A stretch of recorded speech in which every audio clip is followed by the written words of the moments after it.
estaba cantado.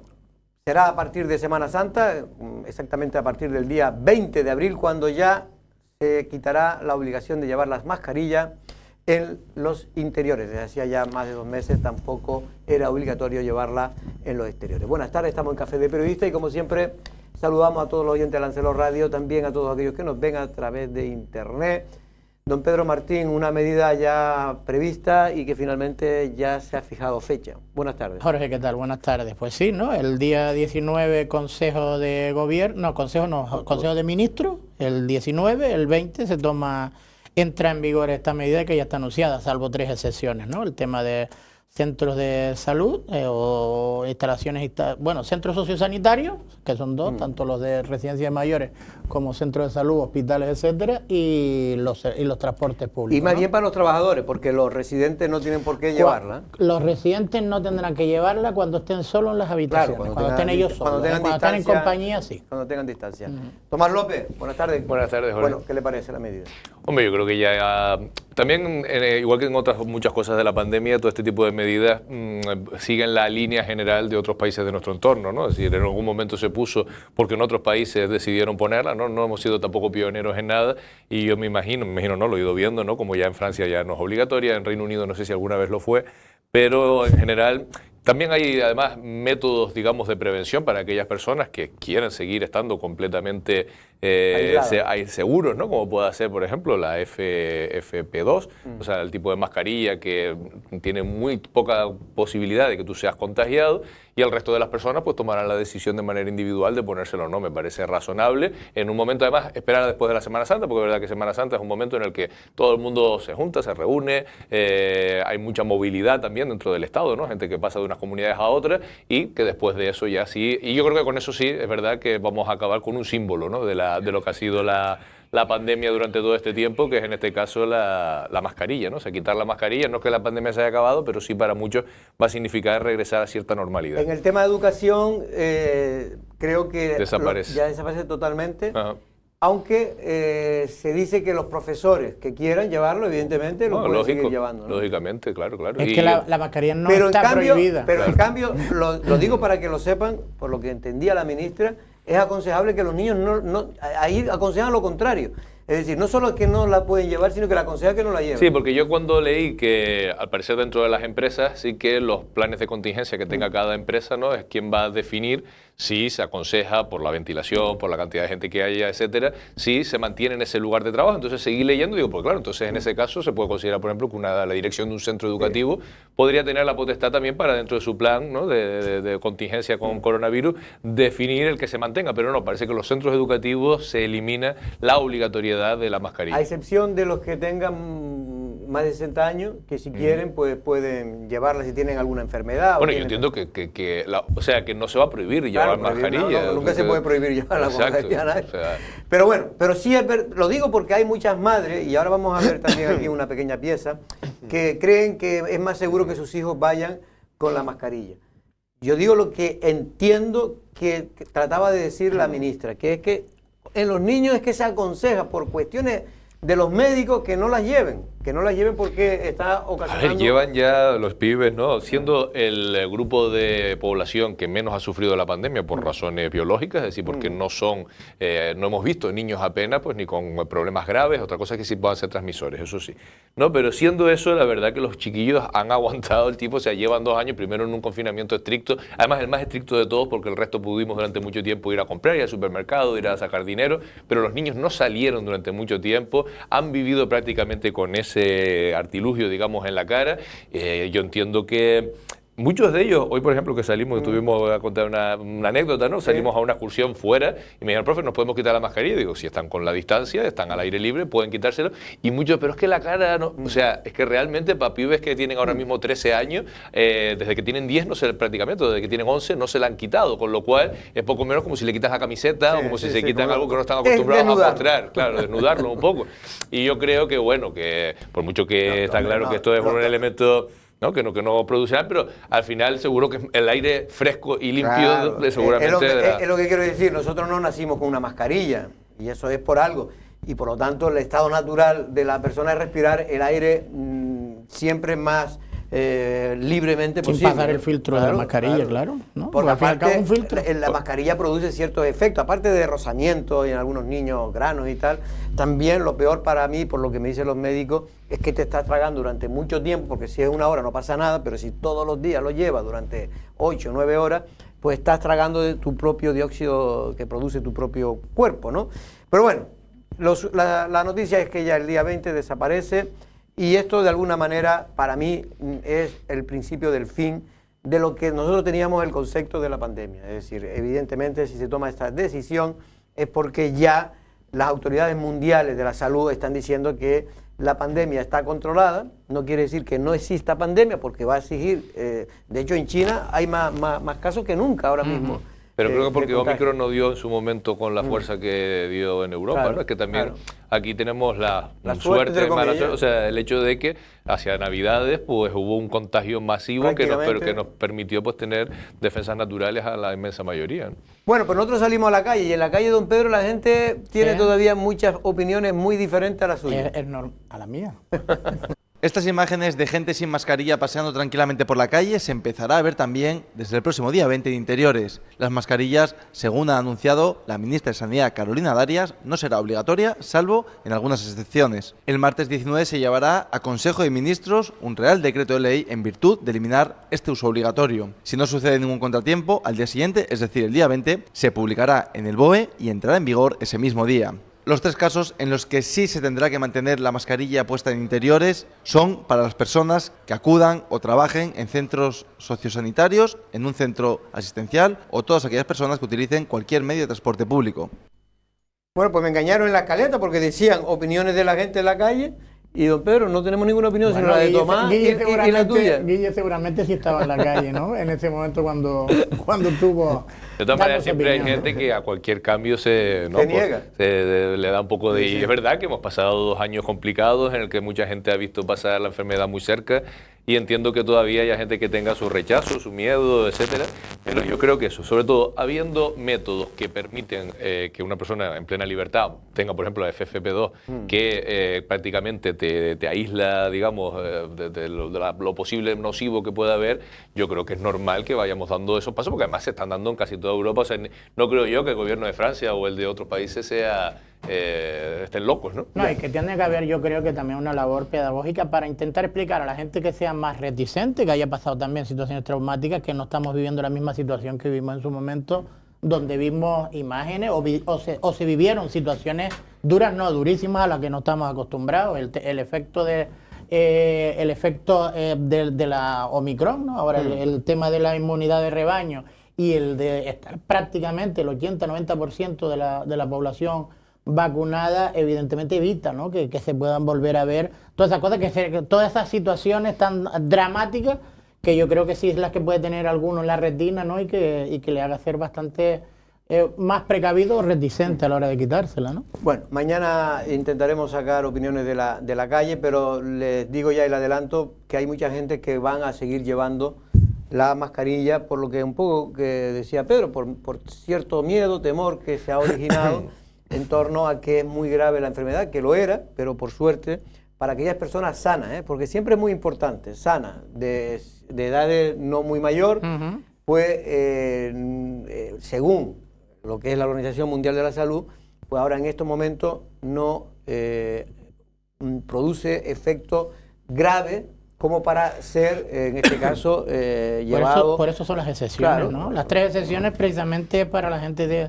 está enfocado a gente que mayor, no está sana, claro, están en hospitales o en centros de salud, están en sitios cerrados, como pueden ser los transportes públicos y con mucho contacto, y también los centros asistenciales, que son las residencias, ¿no? y centros de mayores, etcétera, ¿no? Bueno, pues esta es la noticia quizás que muchos esperábamos y ya ha llegado. Hay gente que considera, por ejemplo, la señora Ayuso considera que se tenía que haber aplicado ya desde ahora, porque dice que no tiene ningún sentido esperar. Que un poco lo que tú decías antes, Tomás, que debe ser que los españoles solemos ser los más inteligentes del mundo, más que Suecia, más que Alemania, que Estados Unidos, que todo, porque en eso ya llevan tiempo que no la utilizan, pero lo cierto es que yo creo que aquí hay división, porque después hay otras comunidades del propio Partido Popular como Andalucía que dicen que Hombre, que cuanto más tarde mejor. Si me permite la broma, no creo que las principales autoridades de Madrid estén para incitar a la utilización de la mascarilla. Pues digo por las últimas noticias que pueden haber, evidentemente siempre preservando la presunción de inocencia, pues habrá que demostrar si se hizo con mala fe o no. Pero hombre, lo que se conoció hoy de la alcaldía, bueno, se conoció estos días, pero hoy se admitió a trámite. Lo de las mascarillas que compró el Ayuntamiento de Madrid o el caso que produjo toda la crisis del Partido Popular, pues mejor que hablen de respiradores o distancia social o de otra cosa y las mascarillas intenten evitarlo. De todas maneras, y yo no quiero defender al PP ni mucho menos, pero No, es no, verdad que la presunción si de ya inocencia, no, pero que además que es que, a ver, el Estado español tiene una tradición de corrupción política, ¿no? O sea, ha acampado durante muchas épocas a sus anchas. Y es verdad que la pandemia ha permitido determinados procedimientos de urgencia, ¿no? Que han hecho que, bueno, aquí también se ha hablado, aquí mismo en Lanzarote, ¿no? O sea, de que de repente, por urgencia, valía casi todo. Y entonces, usted me presentaba ofertas y como no hay los factores elementales para que un procedimiento sea garantista, que es la libre concurrencia, la publicidad, de que el procedimiento sea tal, pues al final que se lo terminaron dando algunos, ¿sabes? Y este es uno de los casos, Bueno, pero yo a mí me da la impresión de que irá saliendo por todo el Estado, en Canarias, mascarillas, hospitalitos, no sé cuántos, y todo tipo de elementos que por urgencia se han entregado de aquella manera a dedo al final. Hombre, yo decía porque la pusiste el caso de Madrid, pero el hermano es del presidente de la ¿cómo se llama? De la Comunidad de Castilla, de la Comunidad Valenciana también está siendo investigado. Y en Canarias está siendo investigado también por la Fiscalía Europea también, por la famosa Fiscalía Europea está siendo investigado también el gobierno de Canarias por el tema de los test. De los test, lo que compró a 13 euros, ¿no? Sí, que lo compró muy alto, claro. El gobierno dice, señores, que en aquel momento comprar test, ya solo encontrarlo era difícil. No, hombre, es que encontrarlo en una empresa que se dedica a la construcción era más complicado todavía, ¿eh? Era complicado, ¿eh? Y además en Sevilla. Pero bueno, en cualquier caso, estas cosas, como bien dice Tomás, yo creo que ahí coincido con él plenamente, si se empiezan a investigar todos los contratos que se han hecho en emergencia, alguna cosilla y algún hermano o primo encontrarán. Pero bueno, vamos a otro asunto, porque se celebraba un simposio importante hoy en el Cabildo de Lanzarote, organizado por una empresa en colaboración con el Cabildo, en este caso para hablar del picudín, de ese bichito, entre otras que están creando un gran problema a las palmeras de Canarias y particularmente a la isla de Lanzarote. No es algo nuevo, y es que el palmeral de Lanzarote no está bien y si no se buscan soluciones a corto plazo se podría llegar a un punto irreversible. No voy a decirte que está bien y lo que vi ayer no me gustó.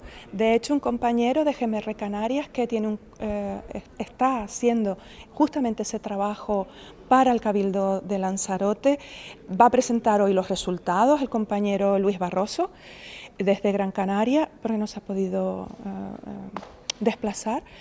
Pero la situación no es buena. No solo la diocalandra está afectando negativamente a las palmeras, sino que además un hongo es especialmente perjudicial para las mismas. La gran diferencia que le confiere mayor peligrosidad al hongo es que para el picudín sí hay acciones de contención y para el hongo no. No de un insecto, sino de un hongo, que es Fusarium oxysporum.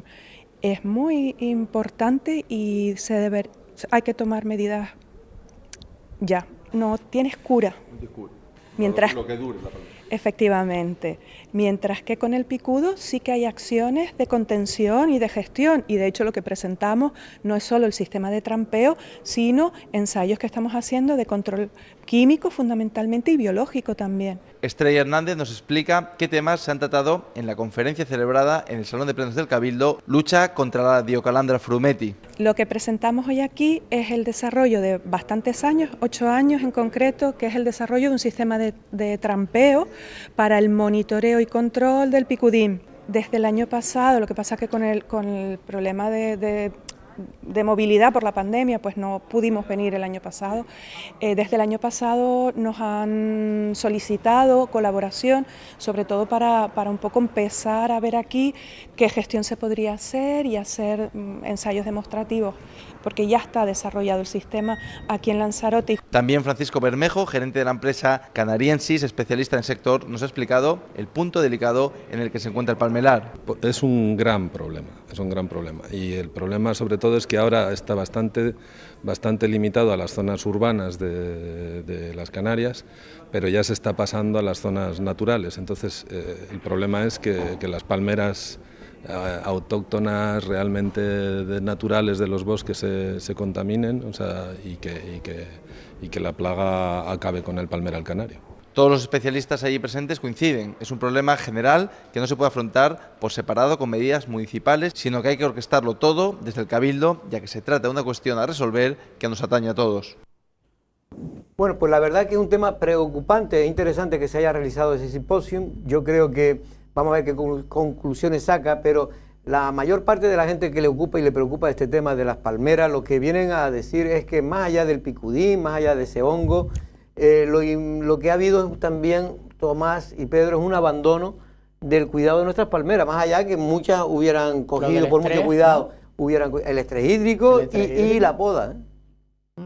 Y no solamente las palmeras, sino yo creo que en general debería plantearse desde el Cabildo. Alguna vez se habló en la época en la que yo andaba por allí, pero nunca se ha terminado de concretar. O sea, Lanzarote es una isla con poca vegetación, porque tenemos una vegetación, eso sí, muy rica en endemismos, como casi todas las Islas Canarias, ¿no? Pero con poca vegetación, derivado sobre todo de que tenemos un solo piso y la sequedad, ¿no? De ese piso climático que es el seco, ¿no?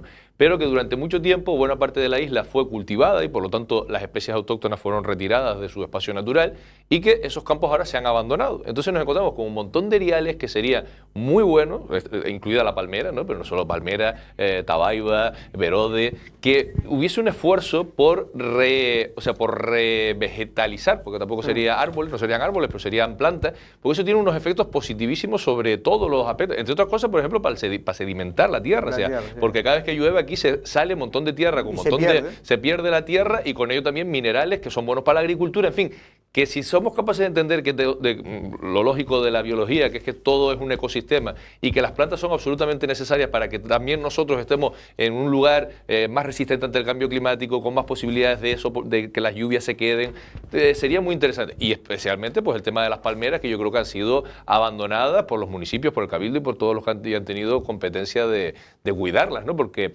también tenemos poca agua, cada vez menos, además, llueve menos por el cambio climático y eso habrá que solventarlo y ayudar a las palmeras a sobrevivir, ¿no? Aparte del tema de los agentes como el picudín o este tipo de cosas, ¿no? Efectivamente. Yo, de todas maneras, que más allá de todo esto, ha faltado, y eso es lo que se ve, evidentemente, un cuidado de nuestro palmerar. Bueno, vamos un momento a hablar con el senador autonómico por el Partido Popular, con el señor Asier Antona, que ayer creo que presentaba una iniciativa que era rechazada en el Senado. Muy buenas tardes, Asier, buenas tardes. ¿Qué tal?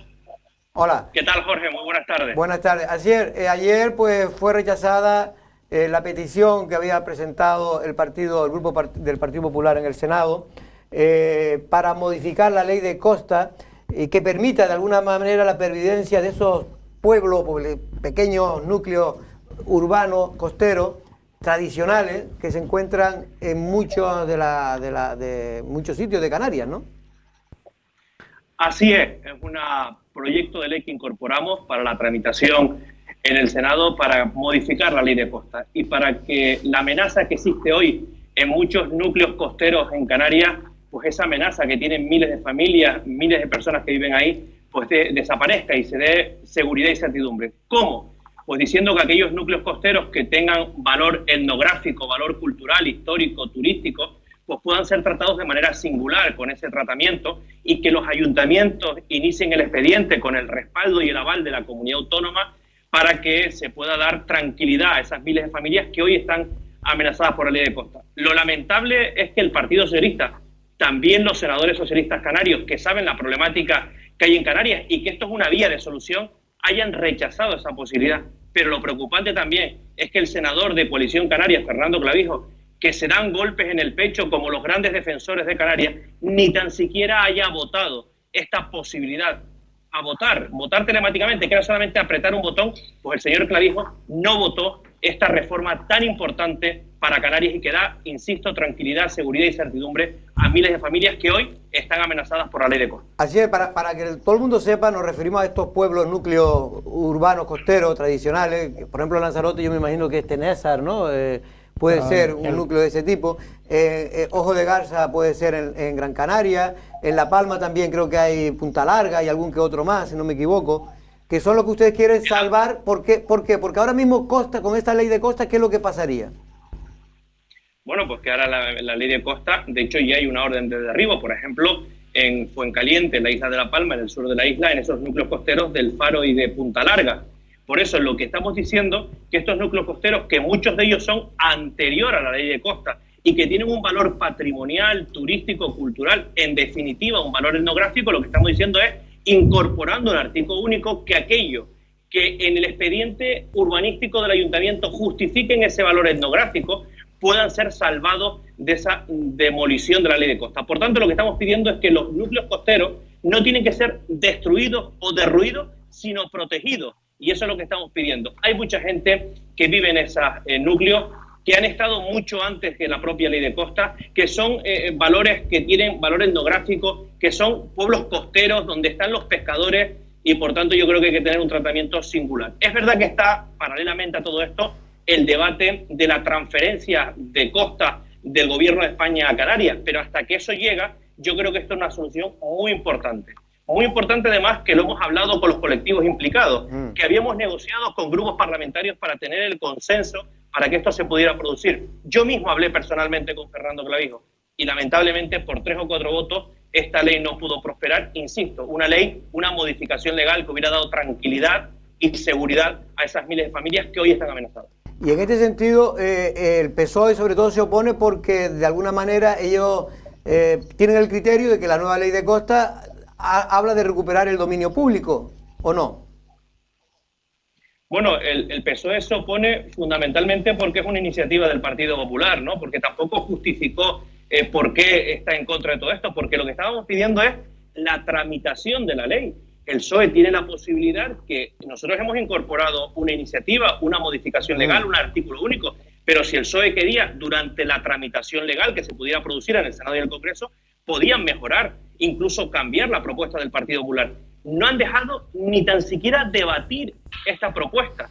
Ya no es que estén a favor o en contra, sino modificar, sino debatir y poder tramitar este proyecto de ley que pidió el Partido Popular, y en el trámite tienen la oportunidad, la posibilidad, si no están de acuerdo con lo que hemos planteado, de modificar en el ámbito de enmienda. Yo sí tengo 2 cortas. Buenas tardes, antes que nada, senador. Por un lado, primero, dentro de esta ley de costas que afecta pues a esos núcleos, a esos pequeños núcleos costeros, también los de edificios singulares o aislados, saber si esta ley les afecta, porque yo creo que aquí en Lanzarote todos conocemos, ¿no? Por esta costa de Playa Honda hay varios, ¿no? Cerca de aquí al aeropuerto. Y después, ¿para cuándo se tiene también previsto que estas competencias de costas lleguen a Canarias, sean transferidas a Canarias? Porque sí es verdad que seguimos viendo los mismos problemas de siempre en una gestión de costas que está muy alejada de las islas, ¿no? Efectivamente, ante la segunda pregunta no lo sé, porque depende del señor Sánchez y del señor Ángel Víctor Torres. Es verdad que anunciaron a bombo y platillo hace algunos meses esas transferencias de costas del gobierno de España al gobierno de Canarias.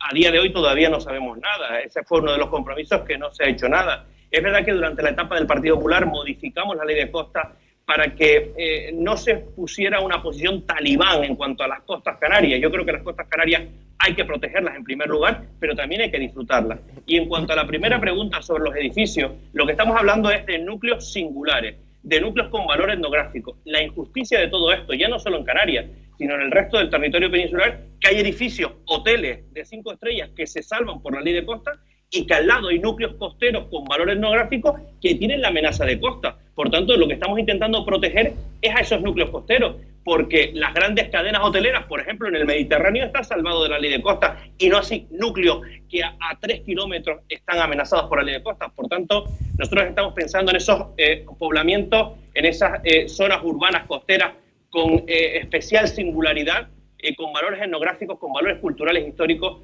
para poder ser tratados de manera singular por la ley de costas. Senador, Tomás López le va a realizar la última pregunta.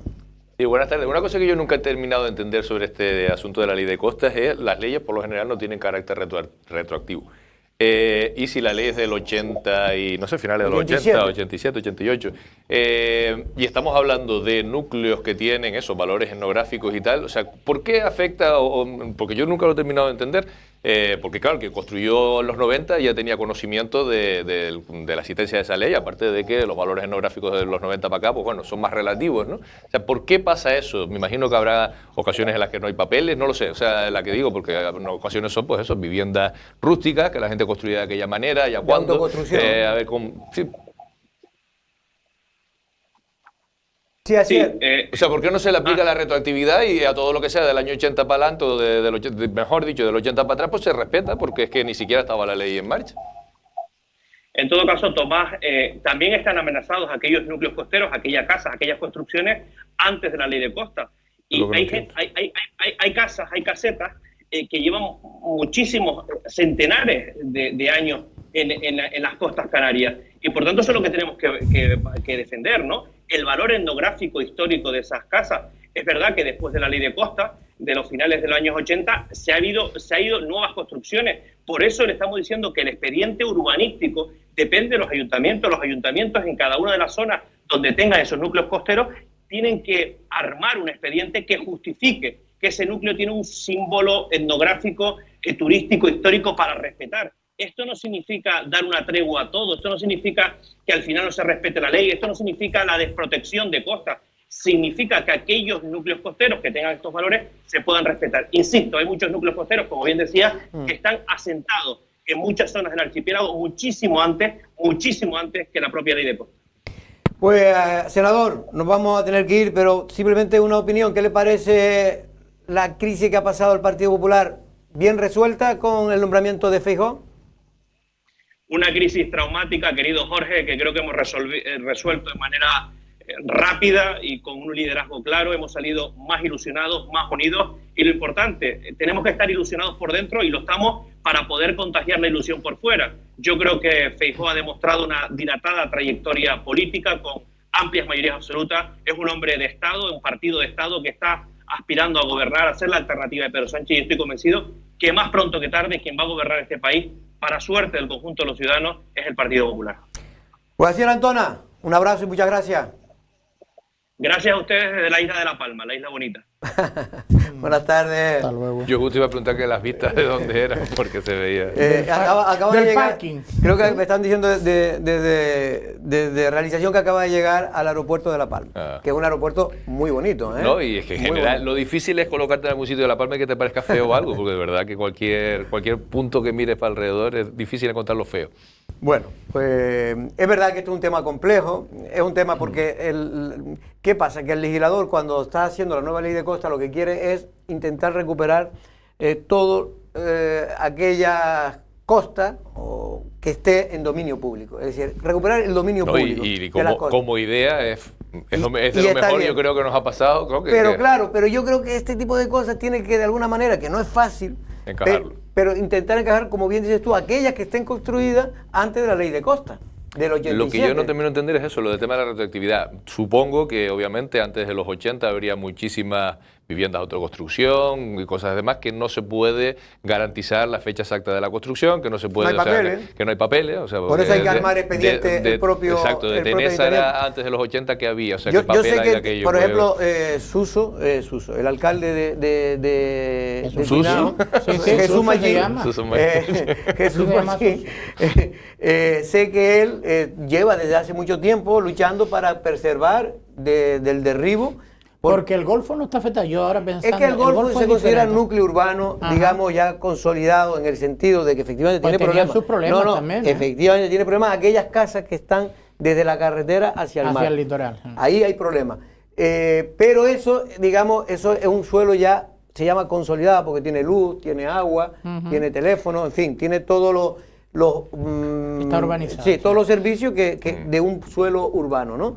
Otra cosa es Tenesa, que allí no hay esos servicios. A mí lo de Tenésara, la verdad, no sé, una cosa es la ley, ¿no? Como varias veces hemos hablado aquí, pero Tenésara no afecta en nada a nada. A nada. O sea, no afecta en nada a nada. Y Ni además al ahí no medio, va nadie. al contrario. O sea, es un lugar pintoresco en todo caso. Claro. Para quien consiga llegar hasta allí, además tiene su explicación, o sea, tiene su lógica, que es que la gente, a partir sobre todo de los años 50, 60, pues empieza también, hasta el más pobre quiere tener un lugar a donde puede ir a pasar unos días de veraneo. ¿No? Aquí- Que lo típico es, pues, estos núcleos costeros, la gente de eso se iba para Caleta Caballo, ¿no? Y este tipo de cosas, ¿no? Y la gente, alguna Era un gente de uso Tinajo, tradicional de las exacto, costas, mucha gente de Tinajo pues hizo allí su chocita, y luego su chocita le fue colocando tal, y aquello es un punto, ya digo, que desde el punto incluso desde el punto de vista patrimonial tiene interés, o sea, es pintoresco. Mira, Es lo que decía el o sea, abogado que defendía. Hay dos totalmente, ubicaciones o sea, que siempre me han producido a mí curiosidad porque no sé cómo le están ahí. Si saben las que están saliendo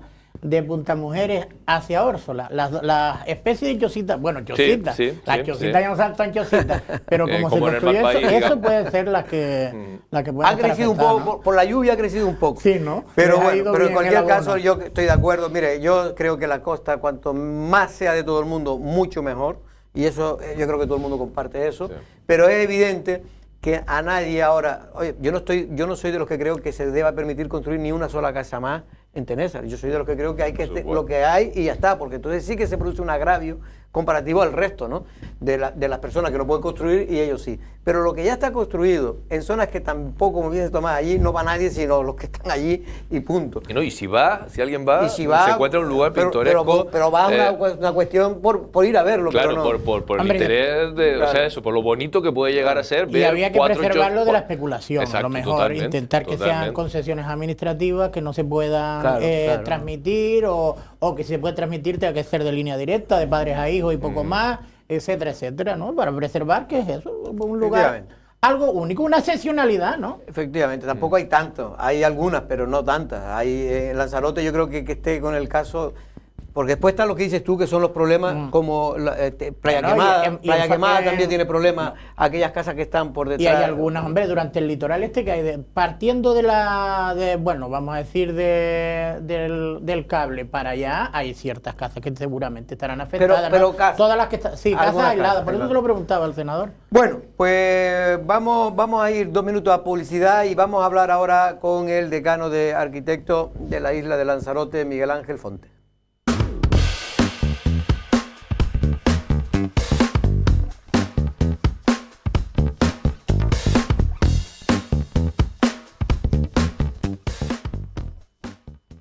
Bueno, pues ya está con nosotros Miguel Ángel Fonte, pero antes de nada, Pedro, hoy es jueves y los jueves tengo que recordarle a todos que este programa está siendo patrocinado por Aire Climatización, que es una empresa local, pero que sobre todo cuida de todas aquellas empresas turísticas, sobre todo hoteles y tal, que tengan que tener una buena climatización en sus instalaciones. En este caso, don Pedro, Sí. dentro de poco vamos a hablar con la empresa para que vaya a su casa.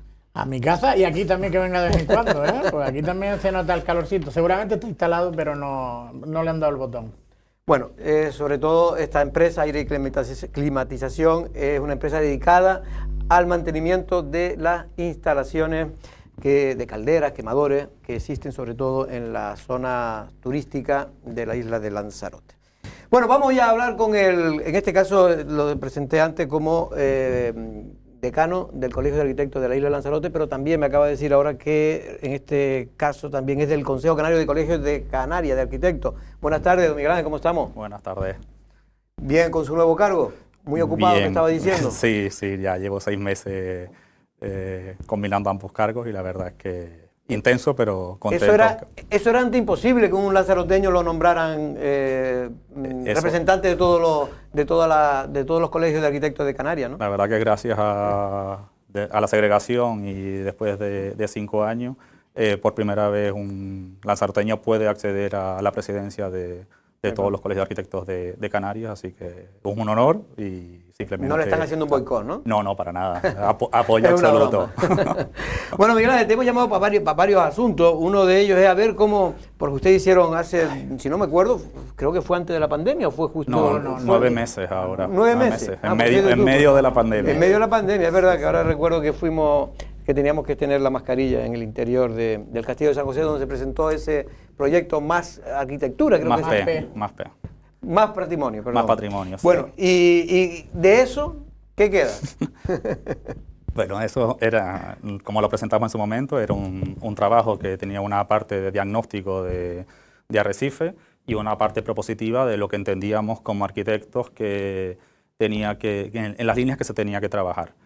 Ese proyecto ha seguido, porque además hemos seguido dándole difusión a los arquitectos no solo de Lanzarote, sino de Canarias, a las universidades, cargos públicos y nada, muchas puertas abiertas, otras muy cerradas, pero como dije en su momento y en esa presentación, no voy a hablar, ya habla mucho de la parte política de aquellas puertas que se cierran y lo que discrepamos, sino de la parte positiva de aquellos que han recibido de forma positiva este proyecto. Además creo que bueno, ustedes estuvieron como medio.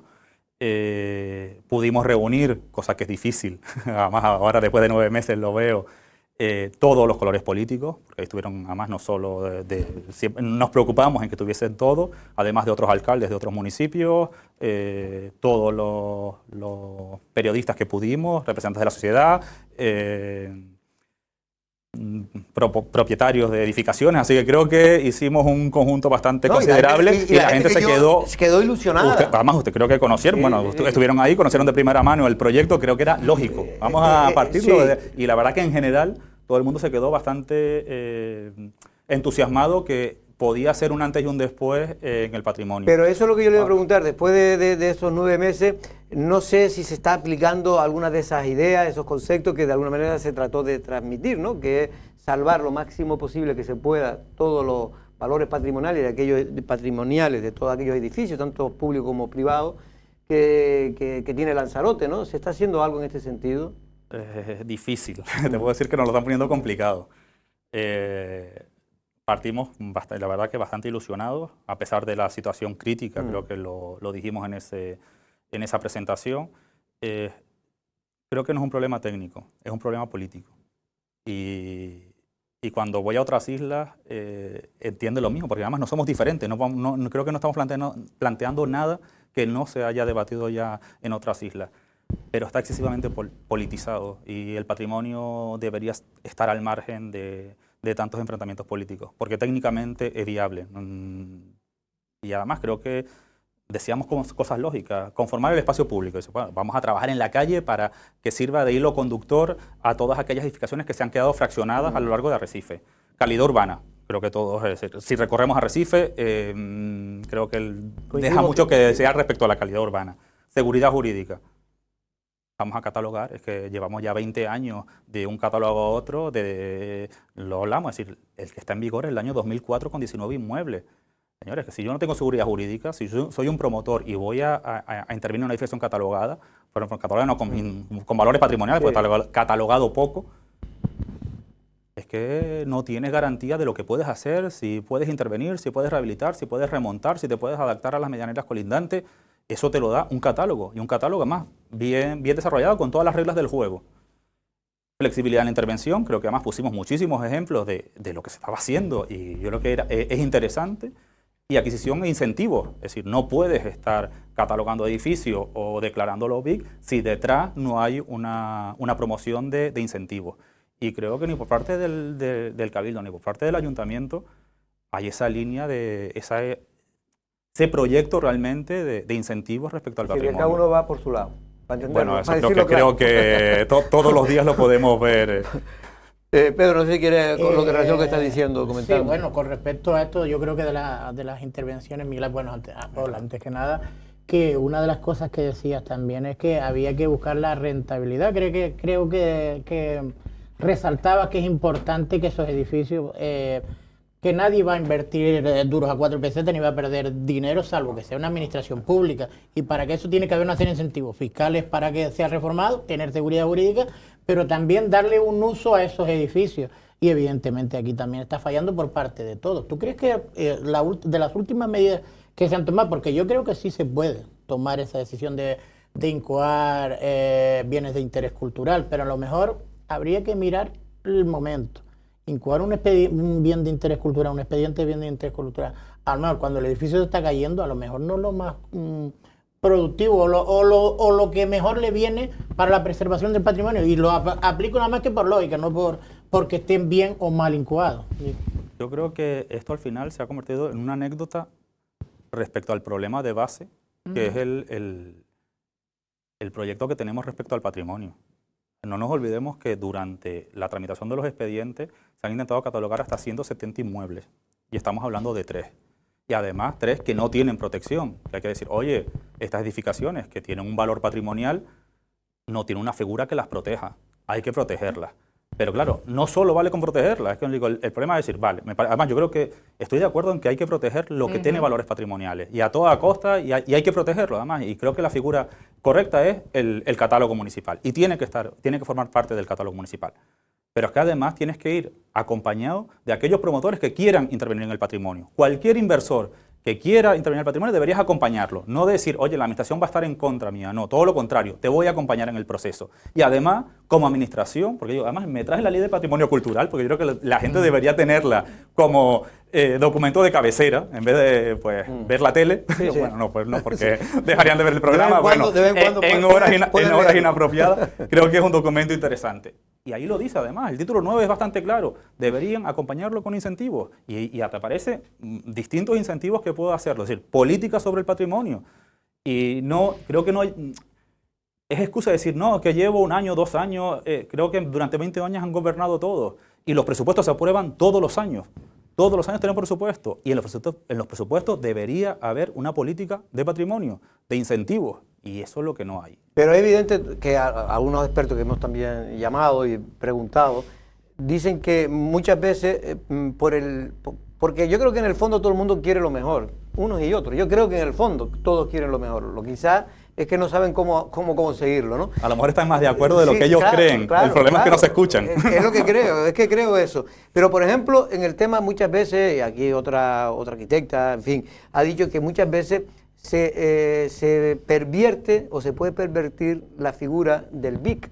¿Por qué? Porque a lo mejor hay ciertas edificaciones que no reúnen esas características de un BIC, pero puede tener ciertamente por ejemplo, sí, y una protección integral a lo mejor del edificio y tal, pero no llevarlo al BIC, ¿no? Que supone mucho más que una protección. Prácticamente está diciendo que es algo único, prácticamente está diciendo que eso es que sería un crimen tirarlo o no hacerlo o modificarlo, ¿no? O modificarlo, ¿no? Es que yo creo que hay que ver 2 cosas, es decir, leer la ley de patrimonio cultural, que es bastante clara, y además un catálogo con una protección integral prácticamente es muy equiparable a lo que puedes hacer en un BIC.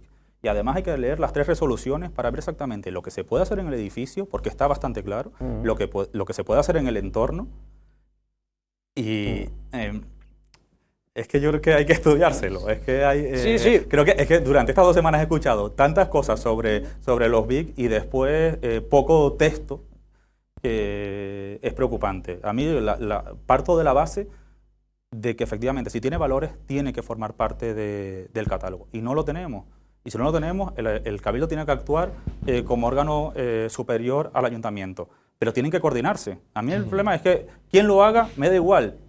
El fin es que tiene que estar protegido, pero ponte tú en el lugar de un señor promotor que ha comprado un edificio viejo, lo que le ha costado en su día, ha pedido sus créditos para reformarlo, presenta todo una licencia no, el proyecto para que le den una licencia, se la dan y entonces cuando viene el Cabildo y se lo declara BIC. Formalmente al menos me parece más como extemporáneo, ¿no? Y que te están poniendo saber lo que hay una antes pistola de empezar con el proyecto. Después de haber, ¿por qué no se lo dijeron antes? ¿Por qué no se lo advierten? ¿Por qué no le...? Pero es que hay que ver los antecedentes respecto a las comunicaciones de la unidad de patrimonio del ayuntamiento respecto a los valores patrimoniales de ese edificio. En el tema ambiental, un año y medio tardó el patrimonio en darle el informe. Pero hay muchos informes diciendo los valores patrimoniales y ha formado parte de distintos catálogos. Yo creo que, lo de siempre, si no se quieren comunicar, pasa este tipo de cosas. Y al final, quien perjudica es al promotor o a quien quiere intervenir, como dices tú, quien al propio Arrecife, yo creo. Sí, no, claro, efectivamente. Si no ayudamos a que eso pueda hacer... Es que podemos discrepar en muchísimas cosas, pero creo que, además, el otro día en la Reserva de la Biosfera lo comenté. Si no se quieren escuchar y todos los días podemos ver en aquellos que discrepan, pero nunca nadie ni es autocrítico ni ve el punto de encuentro. Y eso yo creo que al final es lo que pasa ahora. Es decir, me da miedo que dices tú, vale, se ha catalogado, se ha declarado bien de interés cultural. Ahora creo que el Cabildo tiene que demostrar que ese bien intercultural van a ser eficientes en su tramitación y encima van a acompañar al promotor a hacer un proyecto interesante. Y yo creo que es fundamental. Y el Ayuntamiento de Recife lo que debería es, oye, llevo mucho retraso con el catálogo, debería ser una prioridad y debería trabajar no solo en esas tres edificaciones, en las 100 y pico restantes. Y los catálogos, por cierto, una duda, ¿se pueden hacer sin estar en el plan general? Sí, puedes hacerlo, puede formar parte del plan o puede ser un documento independiente. Y además tardas un año, deberías tardar un año en hacerlo. Aquí tarda un poquito más. Bueno. Yo estoy bastante de acuerdo con Miguel Ángel y creo que últimamente pero no he opinado sobre este asunto, se han embrollado tanto los partidos como las instituciones, como muchas veces también desde, digamos, los medios de comunicación, en centrarse en si una cosa es BIC o no es BIC, porque vamos a ver, es que la laguna está llena de BICs y funciona, y hay muchas ciudades que tienen muchos BICs y funciona. El problema está, o sea, yo creo que va más allá de eso, ¿no? Es darle una salida al BIC, o sea, es que, o al BIC o a lo que sea. Sí, porque nombrar el BIC por nombrar BIC tampoco sirve para nada. Claro, o a lo mejor eso, o en los tiempos, que a lo mejor debería haberse hecho antes para que un promotor no tenga ya una idea en la cabeza de lo que va a ser su edificio y luego le declaras BIC, eso sí puede ser, pero vamos, que el asunto está en otra cosa. Entonces yo creo que tiene que ver eso con voluntad política y también con medios técnicos, porque claro, tendría que ser una política expansiva, o sea, que no es una cuestión concreta, tiene que haber cuestiones fiscales a lo mejor, ¿no? De beneficio fiscal, tiene que haber ideas detrás de eso, o sea, tiene que haber, pues mira, este espacio que está muerto, que está cayéndose, vamos a hacer esta cosa, porque nos interesa a lo mejor revitalizarlo desde el punto de vista turístico, comercial, de lo que sea. ¿Qué tenemos ahora mismo en Lanzarote, aparte del Colegio de Arquitectos? ¿Qué tenemos en Lanzarote? ¿Qué medios, qué infraestructura, qué tiene el ciudadano de la isla que tiene un bien patrimonial en lo que apoyarse? ¿No? Porque yo creo que la gente lo que está buscando es eso, que oiga, facilíteme usted las cosas. Yo tengo este edificio, no lo quiero tirar abajo, pero quiero que tenga una rentabilidad. ¿Qué tenemos en Lanzarote? Pero es que yo creo que para eso están las figuras de planeamiento. De hecho, ¿por qué esto pasa en Arrecife y no pasa en el resto de municipios? Nosotros en el proyecto MASPED hicimos un recorrido por todos los municipios para ver las edificaciones catalogadas. Digo, Aria tiene 250 edificaciones catalogadas. ¿Pasa algo? No. ¿Se rehabilitan? Sí. Teguise, 150. Tías, 90. Es decir, hay edificaciones catalogadas y hay seguridad jurídica a la hora de intervenir. No es criterio del técnico, sino te acompaña la seguridad jurídica. Cuando alguien quiere intervenir, sabe que además el ayuntamiento lo acompaña en el proceso y sabe lo que puede hacer porque hay un catálogo que te dice lo que tiene que hacer. Y yo lo único que digo, más igual, pero digo, es lo que digo, no es un problema técnico, es un tema político, que realmente tengan intención en que el patrimonio sea parte de una política de patrimonio, no sé, como estandarte, como presentación, como prioridad, y no dejarla siempre para atrás. Digo, como dices tú, lo acabas de decir, en La Laguna, ser un BIC o ser un hotel emblemático, una casa emblemática, es un sello de distinción, y aquí no.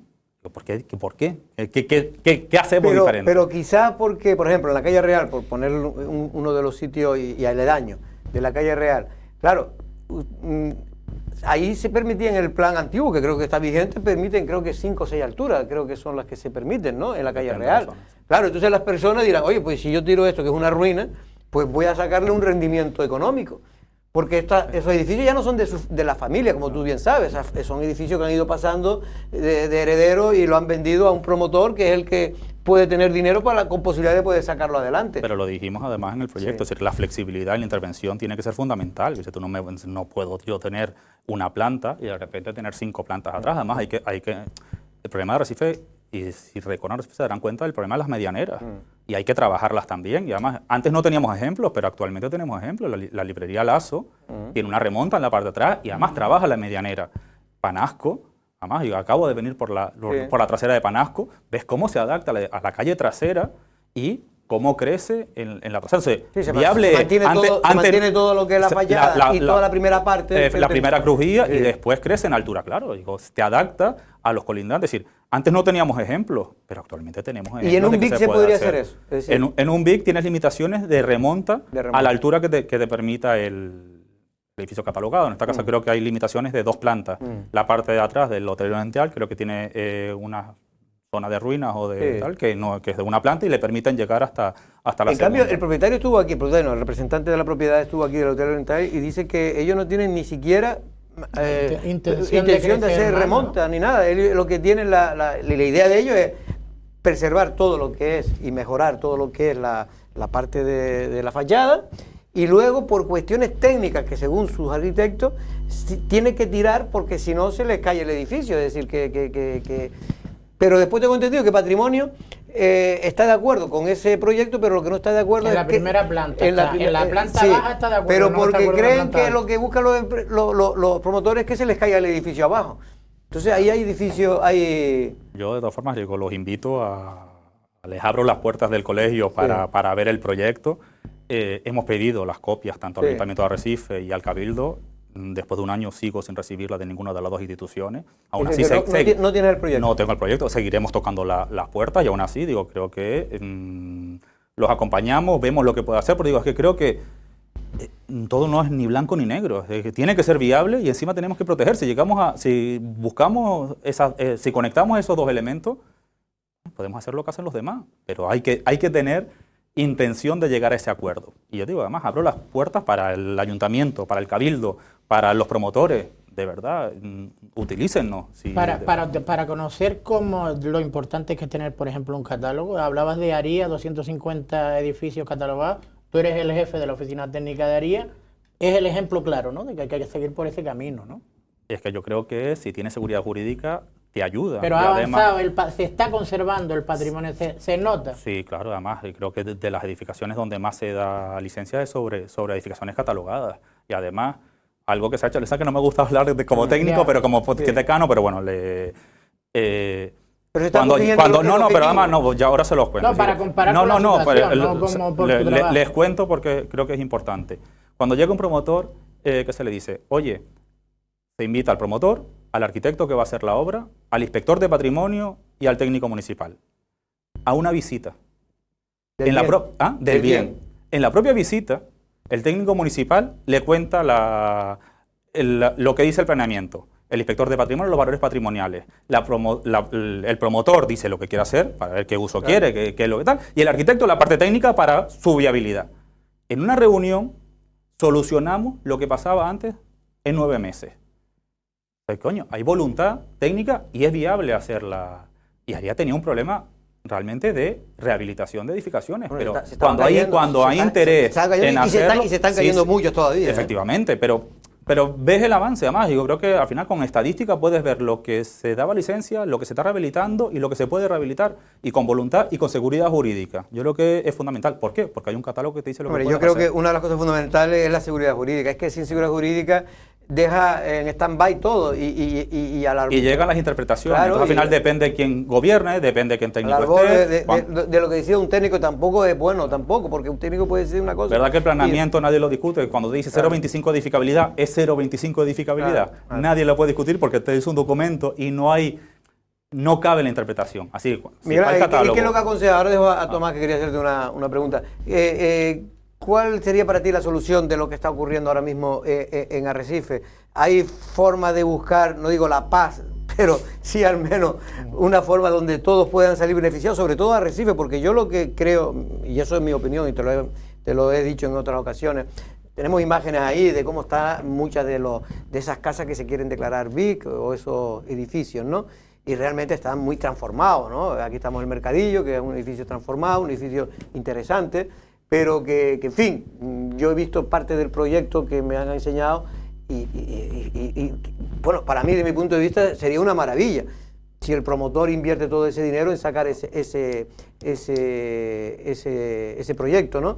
Pero luego, el del Hotel Oriental también lo vimos el otro día, y bueno, parece que mejora mucho lo que hay ahora. Pero claro, la Oficina de Patrimonio lo declara BIC, ahora todo se paraliza durante como mínimo 2 años, creo que son. Son 2 años para finalizar el procedimiento, pero en medio puedes hacer obras de mantenimiento. Puedes hacer obras de mantenimiento, pero no de reforma, digamos, para aplicar el proyecto. No, si tiene un proyecto... Depende es decir, recuerda que en los Ameos del Agua, siendo BIC, se ha hecho toda la obra de... Bueno, pero me refiero que, por ejemplo, el Hotel Oriental, que tiene licencia, no puede hacer lo que te pretendía. No puede porque... No conozco el proyecto, pero entiendo que no, porque claro, tiene que... Se ha incoado el BIC. El BIC, por eso te digo... Entonces, ¿cómo ves tú? ¿Hay algún tipo de salida, es decir, camino de en medio que se pueda resolver esa confrontación entre el Cabildo y el Ayuntamiento de Arrecife? Tú sabes que tiene que haber voluntad política, es que no es otra cosa. Yo creo que técnicamente, ya te lo digo, es completamente viable, y además creo que hay arquitectos muy buenos en la isla y fuera, y creo que se puede estudiar el proyecto, y creo que tiene que haber sesiones tanto de la unidad de patrimonio como del promotor, y además tiene que ser viable. Yo creo que, y lo que dije, las dos cosas, que sea viable y encima recuperar el patrimonio. Todos sabemos, es decir, ya vemos la situación del patrimonio durante 20 años, y eso es lo que no queremos. Yo no quiero seguir el patrimonio que estuve en La Palma, y sinceramente me da envidia. Y dice, es tan distinto, es decir, yo veo o la Pegueta, el hotel boutique, o edificaciones catalogadas. La calle Real, que le llaman ellos en efectivamente, Santa Cruz de la Palma, ¿no? y en Los Llanos, que estuve el otro día también, y dice, de verdad, tan distinto es Arrecife, no podemos conseguir algo, y sé que es voluntad política. Y me da miedo porque encima estamos en un año preelectoral ya, claro, entonces, ahora es peor, porque hablando con políticos, sí, es como, parece que si llegas a un acuerdo es negativo, y yo creo que es todo lo contrario. Pero bueno, siempre digo, hay que apartar la parte política, a ver si con la parte técnica nada más podemos avanzar. Tomás, si para intentar entender por qué pasa eso con Arrecife, también quizás la dinámica histórica que ha tenido esta ciudad, ¿no? Y la propia humildad con la que nació Arrecife, ¿no? En comparación con otros cascos históricos, pues yo creo que en eso también influirá. Es que la propia gente no le da valor a Arrecife. O sea, tampoco, o sea, está a lo mejor en el debate político, está en el debate tal, pero a nadie se le ocurre hacer determinadas cosas ni en Santa Cruz de la Palma ni en La Laguna, porque todo el mundo tiene la conciencia clara de que eso es un entorno a conservar. Y en Arrecife, nosotros mismos, o mucha gente, ¿no? Se pregunta que qué es lo que queda, también por el estado ruinoso en el que se encuentra lo que ha ido quedando, ¿no? Claro, que además si te acompaña edificaciones que están rehabilitadas, te da mayor incentivo, porque dices tú, nadie se lo plantea, y en Arrecife sí, pero hay que partir del fondo, que ahora, tienes que valorar la arquitectura popular de la de iglesia, por ejemplo, de San Ginés, que era una zona que hasta hace poco pues también nos daba esa sensación de deterioro, tanto la casa parroquial, podríamos decirle, que se intervino hace unos pocos años, como ahora lo que se está haciendo justo en el edificio que está enfrente de la iglesia de San Ginés. Luego también falta la parte pública, porque yo no entiendo esa Plaza de Las Palmas, cómo todavía está en el abandono absoluto, pasando el tráfico además muchas veces, en vez de por la avenida, pasándolo por ahí, cuando hay, o sea, yo es que hay cosas, como un aljibe, ¿no? Ahí debajo, que no creo que lo han rellenado, ya creo que lo han rellenado de arena. Pero vamos, que no beneficia el estar pasando vehículos constantemente por un entorno, digamos, casi que debería ser totalmente peatonal o para los vecinos nada más. O muy pocas excepciones, exacto. Es que si te das cuenta, además, Tomás, ahí confluyen 3 BIC, el de la iglesia, la Casa de los Arroyos y el antiguo Cabildo. Y es una zona que hay obra. Y lo que falta es la parte pública. Parece que los empresarios y la parte privada se están animando a rehabilitar el entorno, y falta la parte pública. Y no entiendo por qué no se ponen de acuerdo. Yo le digo, es que en lo que discrepa, cada mañana lo vemos en todos los medios digitales. Pero espera, y es que si dice Tomás que pasa el tráfico por ahí, y es que si no pasa ahí, ¿por dónde pasa? ¿Por la avenida? La avenida está prohibido, y claro, para allá, pero que tiene algunos no lo saltamos, pero está prohibido. A ver cuando le sacan ala o hacemos coche anfibio y cuando pruebamos. Por eso me refiero que tiene más lógica pasar por la avenida en cualquier caso, o buscar una vía alternativa, que no meter al tráfico, digamos, por la calle Huela, yo siempre lo he dicho, porque siempre ha pasado por un lugar, digamos, habilitado para eso, por las callejuelas internas, y encima que estamos hablando de eso, de una estructura que se deteriora con este tipo de... Pero bueno. Miguel Ángel, tú participaste, ¿no?, en el proyecto de rehabilitación de lo del antiguo mirador de Aría, ¿no?, que ha quedado muy bien, que por cierto, he intentado ir en 3 ocasiones y no he podido porque no hay un sitio para poder aparcar, hay que ir, creo que al pueblo, eso me lo dijo el otro día el alcalde. Sí, al pueblo. Y ahí hay una guaguita que te lleva. Lanzadera. Vale, pues ya la próxima vez lo haré así. Pero digo porque, sinceramente, la Plaza de Las Palmas, ¿tiene valores más bien pintorescos o cuál es tu opinión al respecto? Valores tiene, lo que hay que buscar es el equilibrio, como digo, como con todo. Es que parece que no se puede hacer nada en el patrimonio, y creo que somos unos defensores que sí se puede hacer. Y mejorarlo, ¿no? Y claro que hay que, todos sabemos que hay que mejorarlo, pero creo que hay que buscar esos puntos de encuentro. Pero tú eres partidario de restaurarlo tal y como estaba hace 80 años, que fue cuando se hizo, o 70 años. No, yo soy partidario y creo que de poner en valor lo que tiene valor y conjugarlo con obra nueva. Y bueno, de hecho es lo que se hizo con el Mirador, y creo que es viable ambas cosas. Y bueno, y lo ves en el proyecto más modernismo con lo antiguo, ¿no? tiene tanto valor aquello que no se toca como aquello que eres capaz de poner en valor lo que está y Mejorarlo. encima conjugarlo con los nuevos usos y con arquitectura contemporánea. No, yo digo porque como antes la construcción de la plaza evidentemente es una cuestión, una arquitectura muy humilde, en fin, que tampoco tiene más allá, lo del centro no sé si lo hizo fue César. No. No, pero la arquitectura, pero Las bolas, y lo dije en el proyecto Sí. MASP, la arquitectura popular, como dice Tomás, es arquitectura popular tradicional de una época en Lanzarote que no la podemos comparar con la de Las Palmas tal, pero hay que conservarla. creo que tenemos que ponerlo. Pero mezclarla también se Claro, puede. bueno, ya es que lo hemos planteado muchas veces, es decir, claro que se puede mezclar y además creo que es interesante mezclarlo con arquitectura contemporánea y yo creo que además tenemos que ser arriesgados en ese tipo de cosas, pero tenemos que tener una apertura de mente de buscar esas dos cosas, que es rehabilitación e incentivo. Yo tengo nos quedan dos preguntas. sí, la mía tiene que ver con lo de la semana pasada y el archivo del Plan Insular. Supongo que como les afectará también, me imagino que un revés, ¿no? El archivo de lo que tenía, el Plan Insular, no, la renovación. La renovación. Creo que para todos ha sido y creo que va muy acorde a la política de la poca seguridad jurídica y de lo que pasa en los planeamientos o en los catálogos de esta isla. 12 años trabajando en un documento, creo que hay que hacer mucha autocrítica, pero mucha además, porque no puede ser. No podemos volver al año 91 y creo que hay que... ¿Porque tú crees que se podía haber recuperado documentación o por lo menos adaptarlo? No, el documento yo creo que tiene base y servirá y creo que hay un trabajo que es muy bueno. El problema ha sido dilatarlo tanto en el tiempo y te aseguro que tiene que haber una parte técnica, es decir, no conozco la parte jurídica, hasta dónde se puede adaptar y por qué el documento a día de hoy no sirve. Entiendo que hay una justificación técnica y jurídica para que eso sea así. Lo que tenemos que ser críticos es decir, ¿por qué hemos estado 12 años sin sacar un plan insular?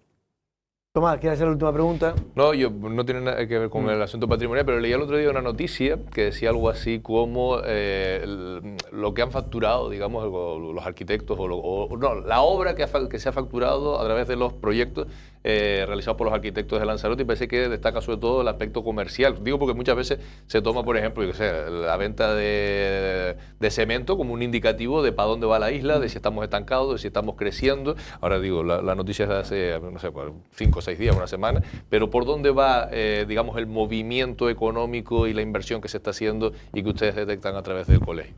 ¿Se está avisando más trabajo, más proyectos? Creo que ha sido el año más inestable. ¿Sí? Inestable en cuanto a semanas de mucho trabajo y semanas de poco trabajo. Siempre ha sido el colegio bastante estable y este año hemos tenido... ¿Incertidumbre también se nota ahí? Sí. Además, creo que hemos tenido que hacer un control mensual del colegio porque no sabías muy bien por dónde iba el mercado. Y digo, o de mucho trabajo o de repente un vacío y había que controlar mucho ingresos y gastos. Que no creas que... Oye, no, que me estaba riendo, porque hoy estaba Tomás preguntando por ese indicador, y hoy en el mundo, o sea, uno de los indicadores dice, la muerte de la tercera España. El cierre de Usara es un indicador muy potente de que pasa algo, y ahora vemos que pasa con los bancos que también están cerrando. Digo, pues si llegan a venir a Recife, que también Usara hace 3 años, Bueno, yo la verdad, mira, antes le mandábamos al cámara que fuera hay una obra ahí que muchas veces eso un privado no lo va a hacer, creo yo. Pero a veces también la iniciativa pública no puede ser que se cargue de todo porque no tiene dinero, pero es verdad que debería en algunos edificios que creo que tenga un valor especial, único, y si la iniciativa privada no está por la labor, pues habría que a lo mejor intervenir públicamente, no sé. Es un criterio que no lo he... En fin, no lo he pensado mucho, pero... Por ejemplo, el hospitalito que está en Valterra, ¿sabes? El famoso. Sí, claro. Ese tiene valores, ¿no? Sí, además creo que estaba en el listado ¿Está en el listado del catálogo? Sí forman parte del catálogo, sí, los cabrerones. Y además tiene muchos valores patrimoniales y está en una situación de bastante riesgo. Por eso digo, porque me dijeron hay vecinos que se están cayendo ya zonas de dentro. Sí. Y ahí sacaron una foto, y recuerdo hace como 5 años o así. Y el ayuntamiento creo que estuvo en su momento, no sé si el ayuntamiento o el cabildo. Sí, el cabildo, recuerdo. Interesado en la... Porque eso es privado, eso es propiedad privada, ¿o no? Eso es propiedad privada. Es propiedad privada. y quería adquirirlo el Cabildo, y yo creo que eso es fundamental. Claro. Además, adquirir patrimonio está bien, No, porque además no todos los promotores eso pueden. claro, después una ruina, prefiero que es muy costoso restaurarlo, ¿no? Me imagino un edificio como está en este momento, ¿no? Pero, en fin, yo creo que a veces hay que arriesgar en algunos edificios. Pero a nadie, es decir, nadie niega que rehabilitar una edificación con interés patrimonial, claro que es mucho más cara, pero para eso creo que está la administración y encima ponerlo barato. Y encima si le damos un uso público, mejor todavía. Por eso, que es otra cosa, que los edificios se deben dar. Por ejemplo, la Casa de los Arroyos siempre he dicho que es una pena que se haya restaurado y prácticamente nadie la conoce. Cuando la Casa de los Arroyos es un... Los que trabajan en ella. Sí, pero que está bien, ¿no? No, es un buen ejemplo. Está de bien, la pero arquitectura. es para que la gente cuando pasen por ahí, porque hay pocas cosas que ver, los Algo turistas... visitable, pero deberían llenarlo de Y que contenido. está rehabilitado, sí, Y efectivamente. darle un Yo creo contenido que- pero para que la gente lo vea y lo valore, porque muchas Pero veces... mira, conectando con lo que está diciendo Pedro del cierre de Zara y demás, es que ahora mismo se va a abrir dentro de unos meses un macrocentro comercial en Arrecife y yo no le veo a esta ciudad que nadie planifique cómo vamos a hacer convivir eso con lo que ya hay. Pues si se está cayendo la calle Real también es por falta de dinamismo, o sea, de dinamización comercial. Si ahora se va a abrir eso allí, pues la calle Real se tendrá que reinventar, se tendrá que reubicar, se tendrá que reconectar, tiene que haber formas para que la gente suba y baje, para que no se quede todo el mundo allí. Pero yo no veo a nadie trabajando en eso. No veo a nadie trabajando, pero hablando, se ha hablado. Pero se ha hablado, pero se ha hablado nada. Y río de encima, tinta. y lo que conecta al final la calle Real con Pues si eso, había todo son tranvía. zonas que están, claro, Muy pues mira, deteriorado, nomás muy muy deteriorado. Sería una oportunidad para que además Arrecife mejore toda esa calle, ¿no? La calle, creo que aparte de los Galdós, Castillos Pérez Galdós. y también la Tarragona, creo que se puede ser. O sea, en fin. León y Castillo, Pérez Galdós y la que parte es Tarragona, ¿no? Claro, exacto. Esas tres calles que llegan allí. Pero aquí no veo a nadie y al final se abrirá aquello, funcionará porque la gente de la novelería lo llevará a ver, los centros comerciales, pero Arrecife Centro se seguirá muriendo porque es que no... Estás haciendo un foco de atracción en un punto de la ciudad y abandonando el resto. Y si ya está en un estado lamentable, pues tú creo que deberías estar trabajando en esas conexiones para hacerlo... Porque puede ser una oportunidad si se hace Claro. bien y si no puede ser una Si ruina. la aprovechas Sí, y sí, sabes claro. conectar, como dice Tomás, con la zona centro, yo puedes antes- hacer una gran zona comercial abierta. No es por nada, porque esto se ve en otros sitios, ¿no? Donde se crea un foco de este comercial de este tipo. Si se hacen bien las Claro. cosas, todo lo que está en la zona de influencia, nunca mejor dicho, pues suele mejorar. Pues Miguel Ángel, vamos a ver si tenemos suerte. Así, y creo que mucha autocrítica fundamental. Ya, echárselo la culpa de unos a otros creo que ya no sirve. Yo, sinceramente, bueno, pues llevamos no tantos años y hablamos de lo mismo y no hemos progresado nada. Sí, es como, No hemos yo progresado digo, yo nada. cuando vengo me siento como el día de la marmota, es decir, otra vez con lo mismo, otra vez parece que no avanza y tengo Sí, ganas sí. de eso, de ver Yo me gustaría ver objetivos los alcaldes, la presidenta del Cabildo en este caso, el patrimonio, los propietarios, estuvieran en una sintonía, oye, de intentar en positivo todo el mundo a ver lo que sale. y creo que lo valoraríamos todo, además. Yo como- Claro. Es verdad que después hay muchos propietarios que dicen, hombre, es que el de al lado tiró, construyó 7 pisos y yo que me he aguantado hasta el final, encima soy yo el que me voy a cargar económicamente, es decir, la inversión, ¿no? Pero hablamos de lo que te dije antes, la remonta, el conjugar con las medianeras, es decir, hay forma, Jorge, pero hay que querer hacerlo. Hay que querer hacerlo. No hay- Pues Miguel Ángel, decano del Colegio de Arquitectos de Lanzarote, muchas gracias. Gracias Hasta a ustedes otra por la ocasión. invitación. Tomás, muchas gracias, Muchas gracias. también. Don Pedro, creo que mañana vas a tener que No venir me dijiste otra hasta vez. el lunes. En principio creo que vas a tener que venir. ¿Cómo eres? En De principio, verdad. pero ya te lo confirmo por WhatsApp. Vale. Nosotros no es una amenaza, pero mañana volvemos.